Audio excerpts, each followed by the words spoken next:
साल 1193 ईस्वी बिहार का आसमान काले धुएं से ढका हुआ था। यह धुआं किसी सामान्य आग का नहीं था। यह धुआं था सभ्यता के उस शिखर का जिसे इंसानों ने सदियों की तपस्या से खड़ा किया था। इतिहास बताता है कि बख्तियार खिलजी की सेना द्वारा लगाई गई वह आग 3 महीने तक जलती रही थी। 3 महीने, सोचिए वहां कितना कुछ था जलने के लिए। बख्तियार खिलजी ने दुनिया की पहली यूनिवर्सिटी पर हमला कर दिया है। लगता है लूटपाट मकसद नहीं है।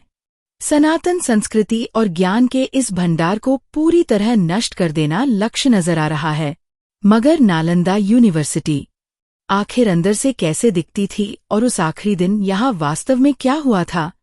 अगर आप सच जानना चाहते हैं तो चलिए इतिहास को शुरू से करते हैं। स्वागत है 5वीं शताब्दी के भारत में। स्वागत है जलने से पहले के नालंदा महाविहार में।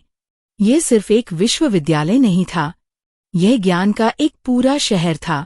इसकी नींव गुप्त वंश के शासक कुमारगुप्त प्रथम ने 5वीं शताब्दी में रखी थी। लेकिन आने वाली सदियों में हर्षवर्धन और पाल वंश के राजाओं ने इसे इतना भव्य बना दिया कि इसकी तुलना दुनिया में किसी भी चीज से नहीं की जा सकती थी। मैं चीनी यात्री ह्वेनसांग में करीब 7वीं शताब्दी में यहाँ छात्र और शिक्षक के रूप में मैंने इस नालंदा यूनिवर्सिटी में अपनी सेवा दी थी। सैकड़ों विदेशी नागरिक मेरी तरह शिक्षा प्राप्त करने के लिए भारत आते थे। भले ही आज चीन आगे है, एक समय था जब भारत सबसे आगे था। जरा इसके मुख्य द्वार की कल्पना करें।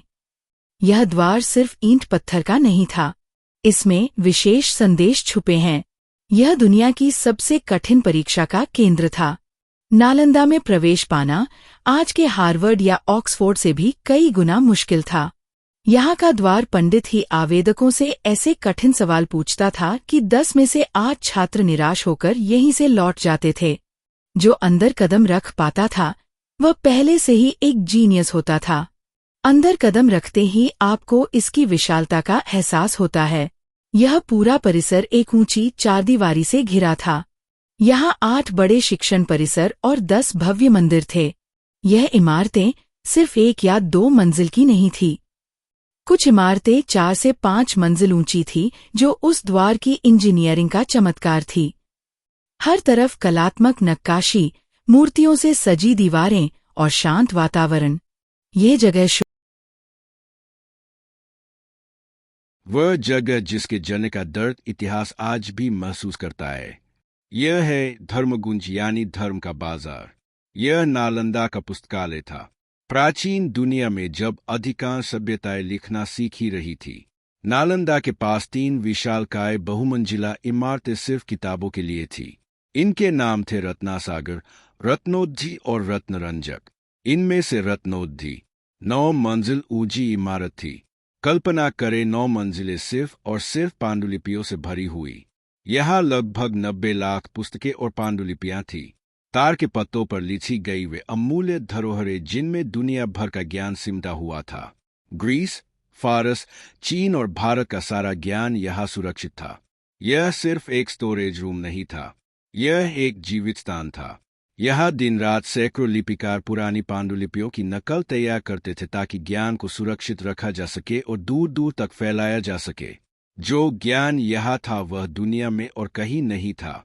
यही वह खजाना था जिसे देखने के लिए दुनिया तरसती थी, और यही वह खजाना था जो ईराया का कारण बना। इतने विशाल संस्थान को चलाना आसान काम नहीं था। नालंदा में 10,000 से भी अधिक छात्र और लगभग 2,000 शिक्षक यहाँ रहते थे। छात्र इन मठों या विहारों में रहते थे, जिनके पत्थर के बिस्तरों के अवशेष आज भी खंडहरों में मिलते हैं। यहाँ शिक्षा पूरी तरह निःशुल्क थी। रहना, खाना, कपड़े और चिकित्सा सब कुछ मुफ्त। इसका खर्च कैसे चलता था? इतिहास बताता है कि लगभग 200 गांवों का राजस्व नालंदा के नाम कर दिया गया था। इन गांवों के लोग अनाज, दूध और घी बैलगाड़ियों में भरकर यहाँ लाते थे। नालंदा सही मायनों में दुनिया का पहला अंतर्राष्ट्रीय विश्वविद्यालय था। यहाँ के गलियारों में आपको सिर्फ भारतीय नहीं बल्कि कोरिया, जापान, चीन, तिब्बत, इंडोनेशिया, फारस और तुर्की के छात्र भी मिल जाते थे। यह एक मेल्टिंग पॉट था जहां विभिन्न संस्कृतियां एक ही उद्देश्य के लिए मिलती थी, ज्ञान की खोज। 700 सालों तक नालंदा दुनिया को रोशन करता रहा। 1193 का वो साल जब बख्तियार खिलजी ने नालंदा पर हमला कर दिया। बख्तियार खिलजी का उद्देश्य सिर्फ लूटपाट नहीं था, उसका उद्देश्य था एक संस्कृति, एक विचारधारा और एक ज्ञान परंपरा को जड़ से मिटा देना, जिसमें वो सफल भी रहा। कहा जाता है कि जब धर्मगुंज पुस्तकालय में आग लगाई गई तो उसमें इतनी किताबें थी कि वो आग 3 महीने तक नहीं बुझी। उस आग में हमने क्या खोया, इसका अंदाजा लगाना भी नामुमकिन है। चिकित्सा के वे फार्मूले, गणित के वे सिद्धांत, खगोल विज्ञान की वे गणनाएं जो शायद दुनिया को सदियों आगे ले जा सकती थी, सब धुएं में मिल गई। आज एआई ने हमें वह दिखाया जो हमने खो दिया है। यह दृश्य हमें गर्व से भरते हैं, लेकिन साथ ही एक चीज भी छोड़ जाते हैं। नालंदा सिर्फ ईंटों का ढेर नहीं था। नालंदा एक विचार था कि ज्ञान पर किसी एक देश या धर्म का अधिकार नहीं है। इमारतें जल सकती है, किताबें रात हो सकती है, लेकिन नालंदा का वो विचार, वो